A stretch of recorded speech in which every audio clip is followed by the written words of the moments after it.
মাওলা মৃত্যু যেহেতু আমার হবে, তোমার দরবারে একটা ফরিয়াদ, এমন একটা মৃত্যু দিও যখন আমার কপালটা থাকবে সিজদার মধ্যে, আমার কপালটা থাকবে সিজদার মধ্যে, জবান থেকে বের হতে থাকবে তোমার প্রশংসা, সুবহান রাব্বিয়াল আলা, সুবহান রাব্বিয়াল আলা। মাওলা গো, আমার জীবন সার্থক হয়ে যাবে যদি আমার মৃত্যুটা তোমার কুদরতি কদমে সিজদার মাধ্যমে হয়ে যায়। সবচেয়ে মজার কথা কি জানেন?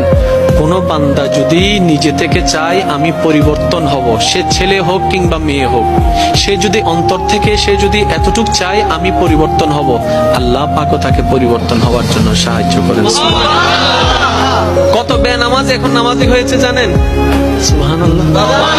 কত নামাজ এখন তাহাজ্জুদ ওয়ালা হয়েছে, হাজার হাজার আছে। এক সময় নেশা করতো এমন ছেলে, এখন 5 ওয়াক্ত নামাজি হয়েছে এমনও আছে। সুইসাইড করতে গিয়ে ফেরত এসেছে। এক সময় যে কথার আগে হাত তুলতো, সে এখন গালি শুনলো মুস্কি হাসি দেয়। পৃথিবীতে সবচাইতে জঘন্য নিকৃষ্ট হচ্ছে সে মানুষ যে মানুষকে মিথ্যা আশা দেয়, যে মানুষকে মিথ্যা ভালোবাসা দেখায়, আর যখন সে মানুষটা সত্যিই তাকে ভালোবেসে ফেলে তখন সে বেঈমানি করে হাতটা ছেড়ে দেয়। আলী রাদিয়াল্লাহু তাআলা আনহু বলেছেন যে মানুষ মানুষের সাথে ভালোবেসে বেঈমানি করে, সে আসলে তার সাথে বেঈমানি করে নাই, সে তাকে হত্যা করেছে।